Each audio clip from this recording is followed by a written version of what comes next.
Kerry McCoy. And I mean, a lot of you are familiar with either her or her wonderful company, the Flag and Banner downtown. Kerry McCoy, thank you so much.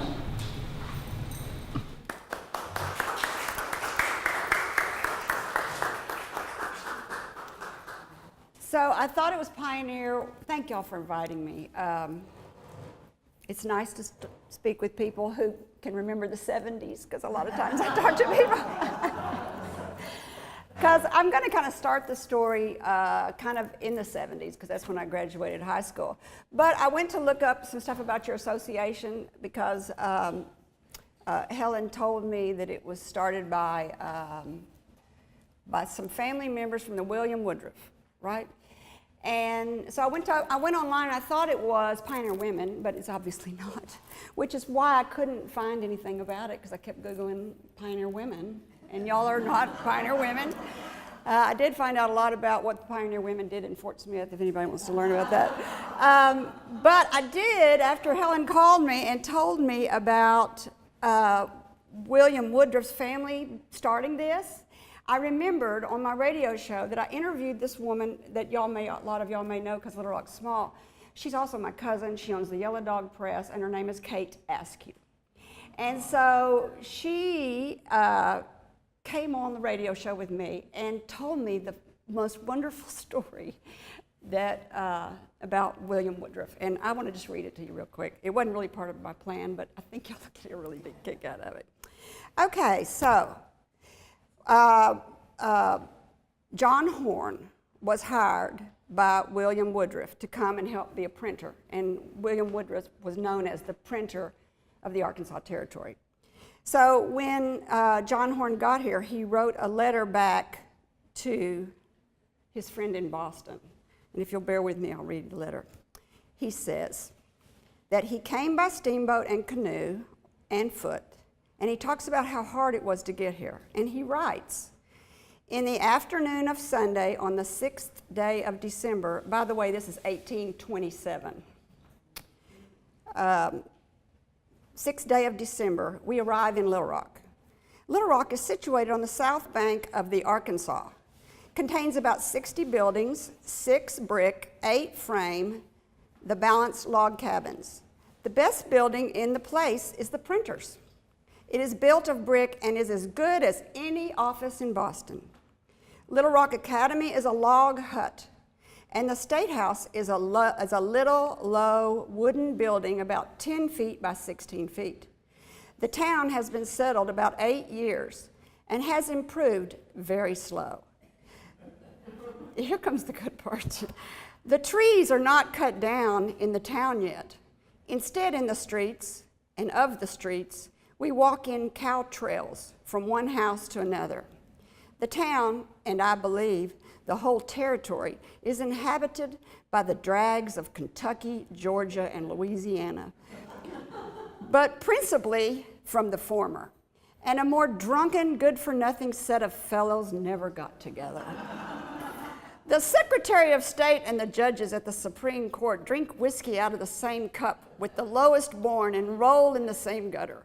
There have been more than a dozen murders committed here, but the murderer has always been acquitted. The greatest drunkards fill the most responsible offices. He goes on to say, this is going to make you kind of mad, actually. He goes on to, but funny, because I mean, this is just so different. But this is, remember, this is we've only been a territory for 8 years. He goes on to say, of the female part of the community, I have not much to say, as there are 5 grown girls in the township, and they are all as ugly as sin and mean as the devil. It is a famous place for parties. I have been to 3 since I have been here, where they have a violin and dance all night. As there are not girls to form a sect, all the old women danced and lie in bed all the next day. The men get drunk and generally have a fight before they go home. Last Sunday, I saw 2 fringe ladies. I don't know what that means, but I saw 2 fringe ladies walking out, each with a young coon in their arms. They use those instead of lap dogs.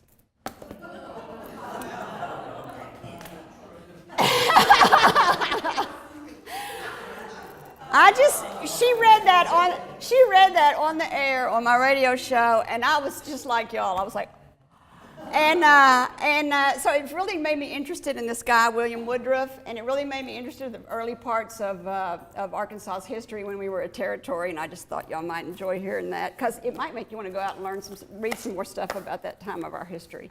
Some people think that I started Arkansas. So today I'm going to do, this is kind of the outline of what we're going to talk about. Helen kind of gave you a little bit about my history. And then we're going to talk about me buying the Dreamland Ballroom, which I think is what everybody's most interested in. And then we're going to talk about the event if y'all want to go and see the Dreamland Ballroom on November the 2nd. We have one fundraiser a year, and I brought some invitations up here if y'all want to buy a ticket and go. They're $75. But some of the people think that I started Arkansas Flag and Banner because I'm really patriotic. And it's not that I'm not, but that was not my motivating spark. It was really kind of a series of bad luck. I graduated from high school. As Helen said, I have no formal education. Looking back, I'm probably dyslexic.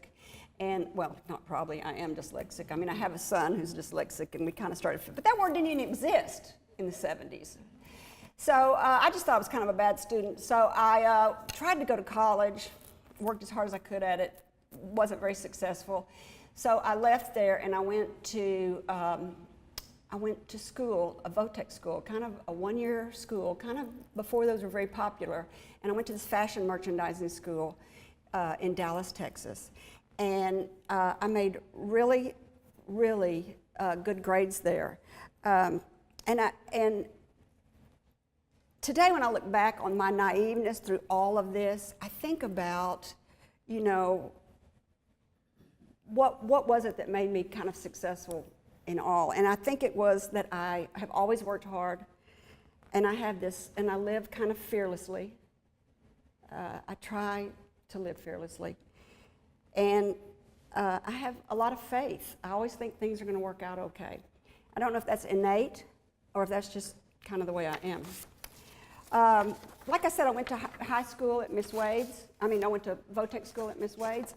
And when I graduated from that school, I was going to get a job in fashion merchandising working for Neiman Marcus or Sanger Harris, but a recession broke out. And this is why I'm glad I'm talking to y'all. Because it was 1974, remember the recessions with the gas lines? Well, I tell that to people, and they're like, no. So you'll get a picture of it. You'll get a kick out of these pictures. I went online and found these. But I really love this gas line from the 1970s. I like those cars. I like looking at all those cars. I couldn't get a job in the field that I wanted to get a job in, so I ended up going to Snelling & Snelling, and I found a job selling flags, and that's how I got in the flag business, because I had to have a job, and you know, like I said, you just keep doing stuff. And so I got this job working for Betsy Ross Flag Girls, and this is still their logo today. And I worked for them for 6 months. I was homesick. Things weren't working out real good. My roommate moved away, and I decided that I would come home. And I came back home to Little Rock, kind of thinking, well, originally I thought, what am I doing? But before I came home, I came back to Little Rock, and I talked to my mother, who's been very influential, my mother and father, great parents. And she said, and I told her I was unhappy selling flags in Dallas and that all my friends were moving. And she said, well, why don't you come home and sell flags? And I said, can I do that? And she said, well, sure. And I said, well, how do you do that? She said, it costs $50. You go downtown and you give them $50 and they give you a business permit and you're in business. And I'm like, that's all you do? And she's like, yes. So I said, okay. So I went back, packed up, moved home, and started Arkansas Flag and Banner. This is funny. I was going to call it Available Flag and Banner because flags are not readily available and there was no internet back then. And my mother said, you're not calling it available. But back then the yellow pages were really important, and so we wanted to start with an A, and so we picked Arkansas. But Available, Arkansas both started with an A. I thought I was clever. Anyway, I moved into my father's office. He had an office in North Little Rock, a small office. He was a small business owner, and began to go out and sell flags door to door. And the business grew, and I always dreamed that one day it would be really be big enough to be in a really prestigious old building. And so after Desert Storm happened, my business grew exponentially. I mean, really grew exponentially. So I called into work one day and I said, I'm sick, I can't come to work. I've got fever, I can't get there. And they said, that's fine. I slept all day, I called back at 5:30 and the guy answered the phone. I said, how's work? He said, a war's broke out, we sold every flag we have. I went, whatever. And I mean, a war broke out and we sold every flag we had. So that's the house I moved into with my parents in North Little Rock, and a house that my mother owned and let me borrow or use. And then there's Desert Storm breaks out. Remember how we had to wear gas masks? There was all that. I kind of forgot about that till I looked at this, but we had, what's that? I don't think it was Agent Orange, but we had, they were doing, no, it was the type of war where they chemical warfare. It was chemical warfare, and they were all having to wear a mask. Kind of forgot about that till I saw that. I was like, oh yeah, there was a lot of chemical warfare going on. They kept saying they weren't putting in gases, but they were. So this is good. So I dreamed about going to a freeway. I dreamed about moving to this big, beautiful building. And I would drive down the 630 freeway, and I would see this building on the side, and I would think, oh my gosh, I wish I could have my business in a building that beautiful. This is the building I was looking at, y'all. Was I nuts? I don't understand why I thought that building was so beautiful. But when I go back and I look at that, I am shocked at it. And I said, but I would drive down that freeway on my way to work, and I would look at this building, and I would think, oh, if my business ever grows enough, I just want to be in a big, beautiful red brick building like that.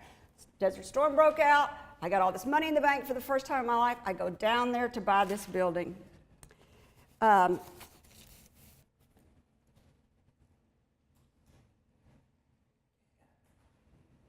know, right? So, I asked my daddy for $20,000 so I could buy this building because I didn't have $20,000. And I had gone to Mark Abernathy, who owned Juanita's restaurant. And I found out that he bought this building for $2,000 on the courthouse steps. And 2 years later, he hadn't figured out what to do with it. And the building's about to threaten him to have to tear it down. So I go in there and say, I want to buy your building back from you for $2,000. Well, he sold it to me for $20,000. And I didn't have $20,000. And he was on the radio with me not too long ago, and he said, I still came out bad on that because he said for 2 years I had to keep putting money in it to keep it from falling down. But I don't believe him. I still think he made money on me. So I go to my father and I said, Daddy, I've really got to have this building. I mean, look at the roof in that thing. Look at the hole in that roof. I said, Daddy, I got to have this building. He's like, what? And so I said, okay, and everybody tells me I'm crazy. Everybody says you're nuts. And finally my dad comes over one day and he has a check written out and he hands it to me like this. And he walks off and goes, I'll never see that again. And he walks off. By golly, I was going to pay him back that money come hell or high water after that. But yeah, I bought the building and then I had to start looking for financing. I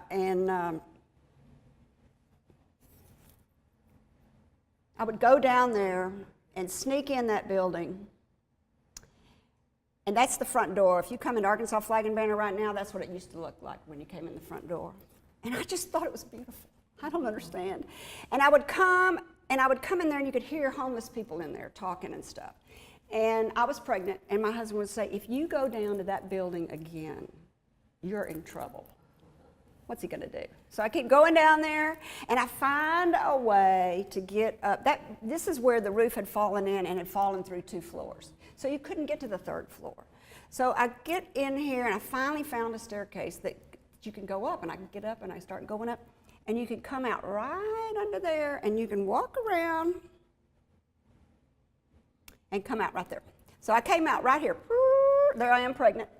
And I come out right there, and you can look across because the roof is caved in. The birds were flying around. I had no idea this existed on the 3rd floor. I was in love with the outside of that torn up building. I walk in and I see that, and girlfriends and boyfriends, it is a spiritual experience.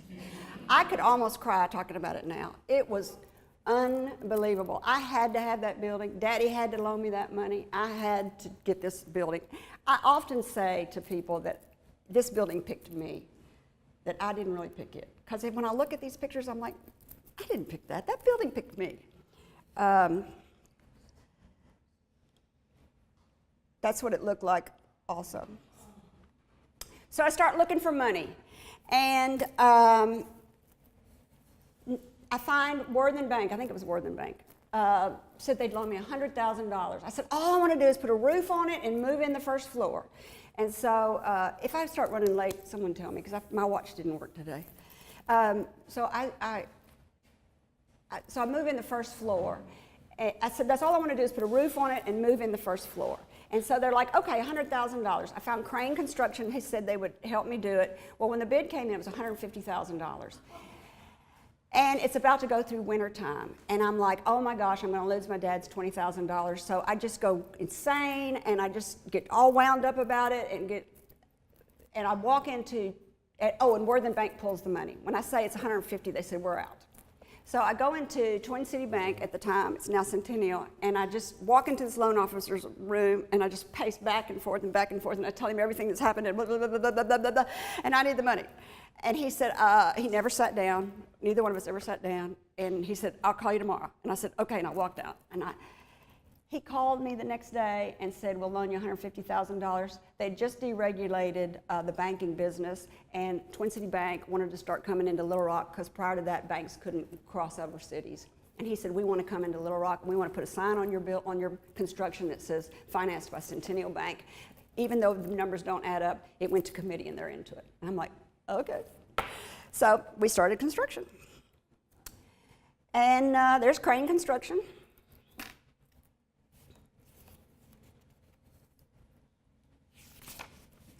They started construction on Thanksgiving weekend. It took about 6 months probably. So when they started pulling the roof off, which I didn't know this, when you pull the roof off, since the building didn't have any floors, it could fall apart. Which is why we couldn't get any contractors to take it, couldn't get any banks to take it. I don't know how in the world we pulled it off. But these two guys that you see, when we started pulling that roof off, we found out that there was another roof underneath. And we found out that it was actually, originally, the building was just half that size, and it faced State Street, and which is a late 1800 building, and then in 1916 they added on what you see from the freeway today. We found that out when we started pulling the roof off. These two guys right here are family men. They spent Thanksgiving weekend pulling the roof off, sitting around those walls with me taking these pictures down on the ground, and they both got 4 kids apiece. And I am thinking, what am I doing? If these guys fall, it just makes me sick to look at it. Anyway, things worked out just fine. And we had ribbon cutting in 1991. Once I didn't know anything about the history of the building when I bought it. But when I moved in, we were just on the first floor. We didn't have much heat and air. We had space heaters sitting around, kerosene heaters sitting around on the floor. And it was before the internet. It was 1991. We stood around these gas heaters and tried to stay warm. Then the phones would ring, and we'd run over and answer the phones, and then we'd run back and stand around these heaters. It was really a great time in my life. Things were a lot slower back then. But these old-timers would come up, and they'd look in, and they'd put their faces on the windows to see what happened to this old building. And I'd run out, and they'd start telling me stories. And there was this one man named Max Honeycutt. He had a gold M and a gold H on his front teeth. Cutest thing you ever saw. He's probably 80 years old. And he took me down, and he took me all the way down 9th Street and turned the corner, told me all about every building that was there, the one that was his, the one that was his brother's, where he had lived, the tiles he had laid. He and his wife had laid those tiles. And suddenly I began to realize that I had been entrusted with something much bigger than me. And I kind of got this new direction and this new purpose begin to formulate in my mind. And so I hired a girl to do the research on the book, to research these people. And that's Berna Love, and she wrote, y'all know her? So I hired Berna Love, and she said, oh, it'll just take me $5,000 in a year or two. Well, 5 years later, $15,000 later, She's still collecting data and doing interviews with people, and she writes this book that UALR edited and approved, and it's just, I'm so glad we did it because so many of those people are gone now. This is C.P.O. Jones. He was the postmaster. He was the original, what's IGM stand for? C.P.O. Jones, IGM. That's International Grand Master. Who said that? Thank you. I knew it in there somewhere. Thank you. So he was the International Grand Master. Huh? No. He was the International Grand Master of the Knights and Daughters of Tabor. The Knights and Daughters of Tabor was founded in Cincinnati, Ohio by the same guys that did the Underground Railroad. And it was originally kind of what we based our welfare system against today. They took care of widows and orphans when the breadwinner in the family died. And they went around and collected 5 or 10 cents weekly from people for insurance. So they were a form of insurance. They were a benevolent organization that took care of their own kind. And they were all over the South. And he was the postmaster here, so he was very well respected. During World War I and World War II, it was a U.S. officers club. Camp Robinson was called Camp Pike, and black officers would come to town. They'd be stationed here, but they couldn't stay anywhere. They couldn't go anywhere. So this is where they went. It was their officers club. It's where they could go and play the piano, play card games, listen to music. They had lockers for them to change clothes in. It also was for social events. They actually would put a boxing ring up on the 3rd floor in the Dreamland Ballroom, and they would hold boxing competitions up there. They had proms up there. If you look really close right there, you can see it's a basketball goal. They played half-court basketball up there. They used it for everything. Its social significance is unbelievable. This is Philander Smith College coming over and playing with their band. The list is too long for me to tell you all the things that it was to everybody. But during World War I and World War II, it was very, very important, which I think is interesting because I'm in the flag business. There's so many. Also, the Benevolent Society is done by the African Methodist Episcopal. Did I say that right? And I'm an Episcopalian. I just think the whole African Methodist Episcopal Church is our sister church downtown. I didn't even know that. There's so many weird things about it. So, the thing that most people love about it, though, is the music history.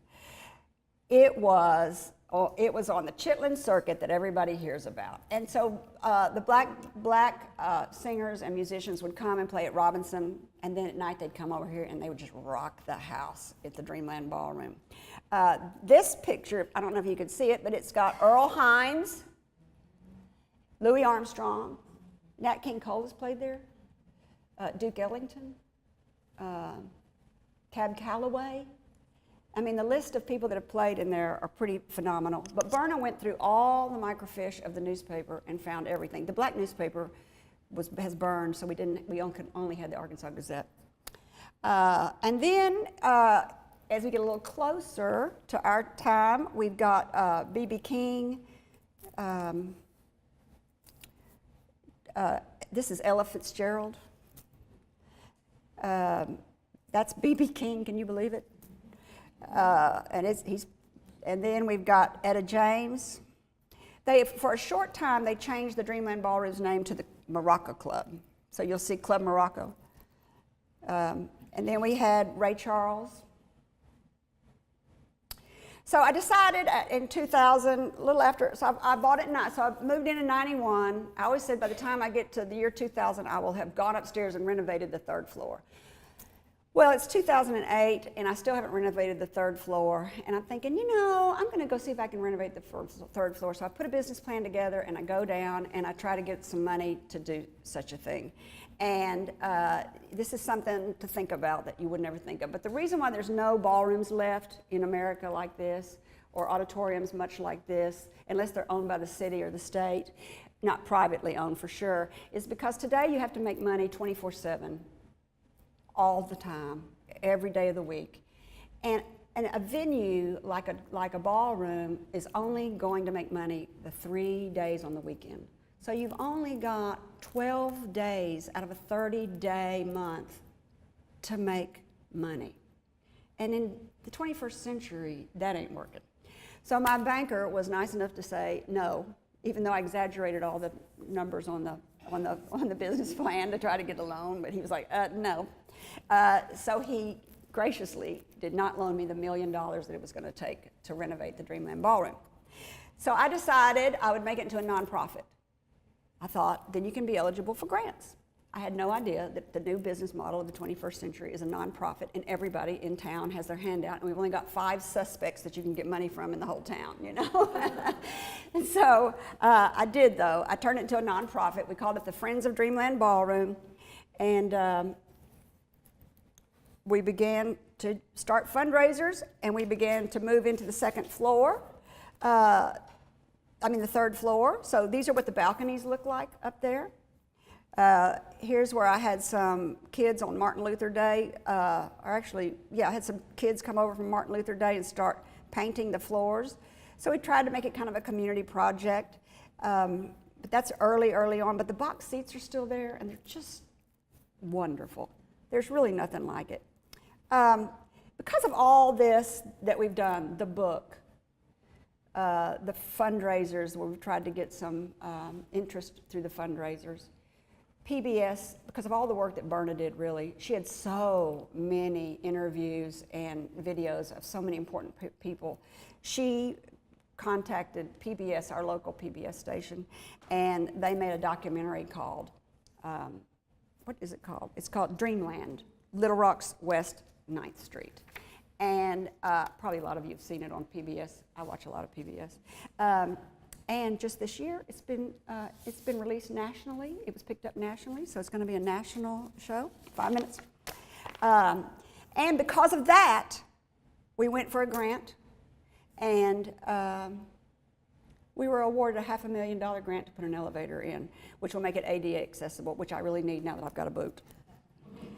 And this is the son who wrote the grant that was in my belly. I have 3 sons, 4 children, and he said, whoa, full circle. So there is the guy. So he's 27 years old. So we started it 27 years ago. We saved Dreamland Ballroom 1991.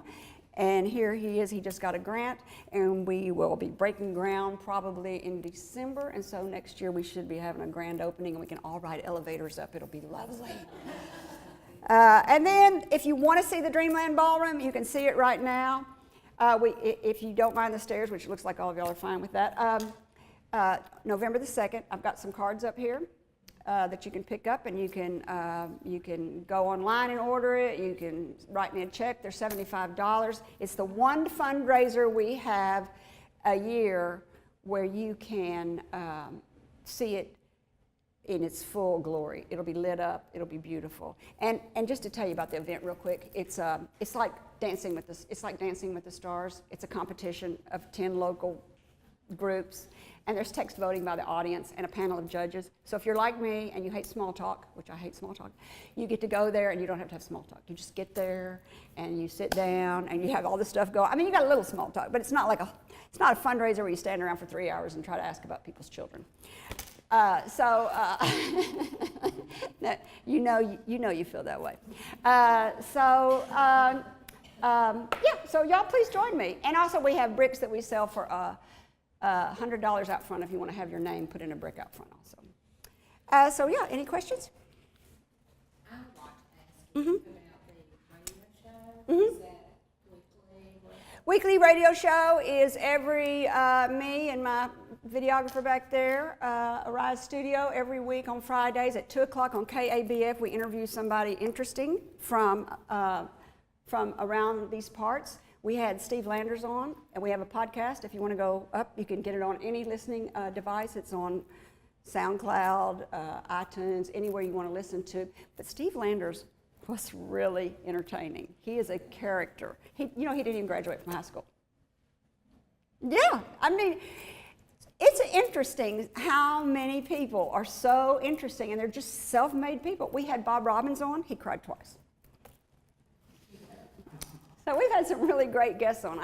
If there's somebody, you go look at it. We've had over 100 guests. You can go through there and pick someone you're interested in and listen to their podcast if you're interested.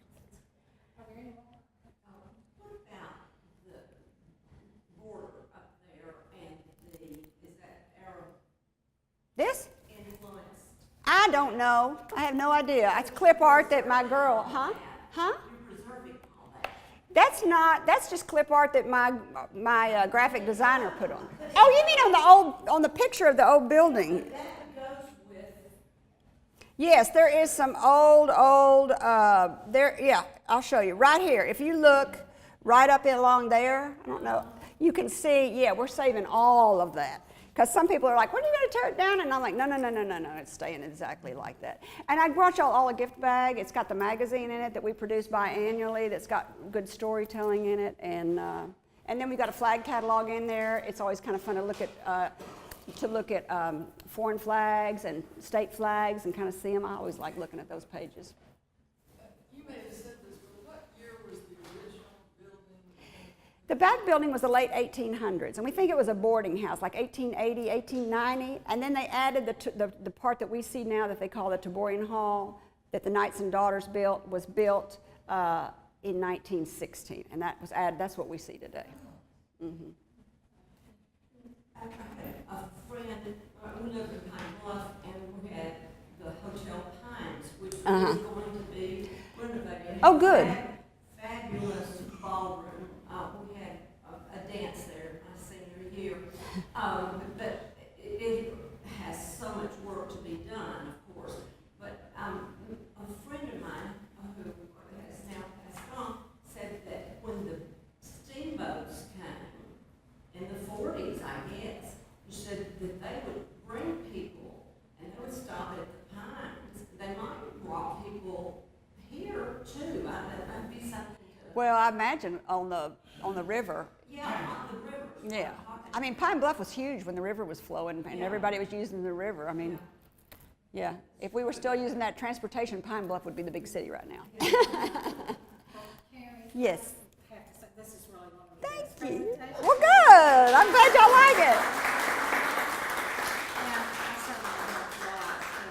Not only is the building a wonderful treasure, but so are you. Oh, They thanks. wouldn't be here now without. Thank you very much. Thank y'all for letting me come. Thank you. It was just great. Thank you. So much. If I could put a good day. You're welcome. Kerry, thank you again. You're welcome. Thank you.